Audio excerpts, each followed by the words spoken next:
এখন আমার ছেলে বানিয়ে নিচ্ছে পান্তুয়া। পান্তুয়া বানানোর জন্য নিয়ে নিয়েছে একটা পাত্রে পান্তুয়া বানানোর পাউডার, এই প্যাকেজে পাউডার, এই পাউডার নিয়েছে আর দুধ নিয়েছে। পাউডারটা ভালো করে থেসে নিচ্ছে, যেমন তুলতুলে হয় জিনিসটা, সেই কারণে ভালো করে শুকনো পাউডারটা থেসে নিচ্ছে। আর এই যে দুধ দিয়ে এবারে মেখে নিচ্ছে। আর আমিও এদিকে আটায় জল দিয়ে দিয়েছি চাপাটি বানাবো বলে, কারণ চাপাটিটা খেতে বেশ ভালোই লাগে। এটা কিছু জল দেওয়ার পরে এইভাবে দেবে, ঢাকন লাগিয়ে 10 মিনিটের জন্য রেখে দেবো। আর আমার ছেলেও এদিকে কিন্তু পান্তুয়ার যে ব্যাটারটা বানাবে সেটাতে কিন্তু দুধ দিয়ে দিয়েছে। আর আমিও এদিকে আবার 10 মিনিট পরে এটাকে লিচু কেটে নিয়েছি, আটা যেমন রুটি হয় সেইভাবে লিচু কেটে নিয়েছি। আর এইভাবে বেলে শুকনো আটা দিয়ে বেললাম একটু ছোট্ট করে, দিয়ে তার মধ্যে এক সাইডে তেল লাগিয়ে দিলাম।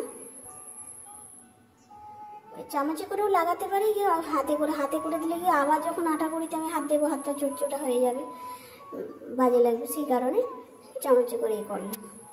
এবারে এক পিঠ লেউটে এইভাবে ভাঁজ করে দেব, দিয়ে আবার তার এক সাইডে তেল দিয়ে দেব।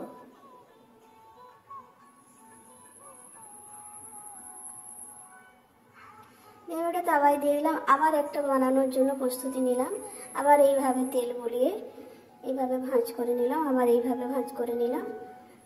ঠিক পরোটার মতো সাইজ হয়ে গেল, কিন্তু ওটাকে গোল করে বেলে নেব।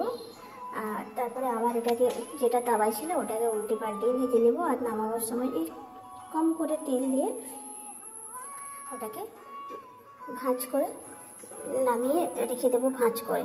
এইভাবে কেউ কাগজের মধ্যে রাখতে পারে, কাগজের মধ্যে রাখলে ভালো থাকে। কাগজ তেলটা টেনে নেয়, সাদা কাগজের মধ্যে কোনো লেখা থাকলে আবার সেই লেখাটা তো উঠে যাবে গরম তেলের সাথে। এই জন্য সাদা কাগজের মধ্যে ভাঁজ করে রাখলে এটা কিন্তু 2 দিন 3 দিন আরামসে থাকে, কোনো নষ্ট হয় না। আর খেতেও বেশ টেস্টি লাগে, মানে নরম থাকে তো ভালো লাগে। আর এই যে ভাঁজ করে করে বেলা হলে ভাঁজ পাতলা পাতলা, বেশ যেমন সেই দোকানের পেটাই পরোটা হয় সেরকম টাইপের পাতলা পাতলা ওঠে, খেতে বেশ ভালো লাগে।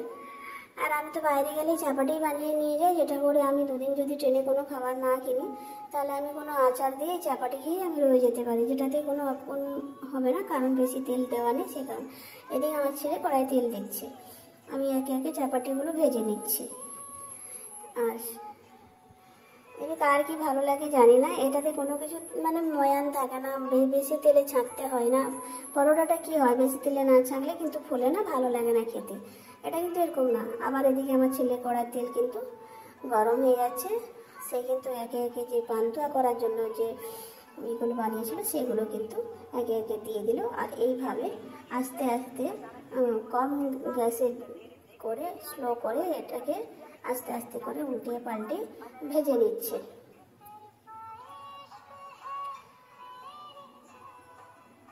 এইভাবে একে একে লাল হয়ে যাচ্ছে, সাবধানে করতে হবে। এইভাবে ছোট ছোট করে দিয়েছিল, কিন্তু কিরকম ফুলে গেছে, ফুলে ফাটা ফাটা ভাব হয়ে গেছে।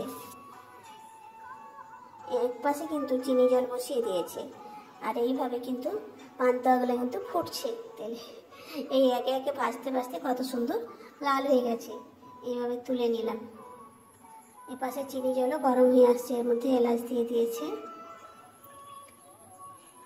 এবার ওই পান্তুয়াগুলো দুটো দুটো করে ওই চিনি রসের মধ্যে ডুবিয়ে দিল। এগুলো আমার ছেলে বেশি বানায়, ওর খুব শখ, ও বানাচ্ছে।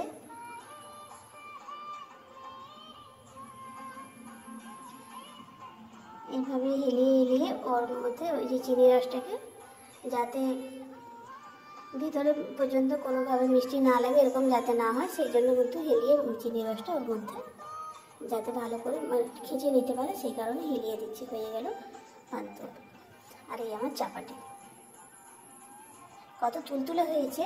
এটা হটপটের মধ্যে রাখলে আরও ভালো থাকবে। তোমাদের যদি ভালো লাগে বানিয়ে খাবে। কেমন? সময় ভালো থেকে।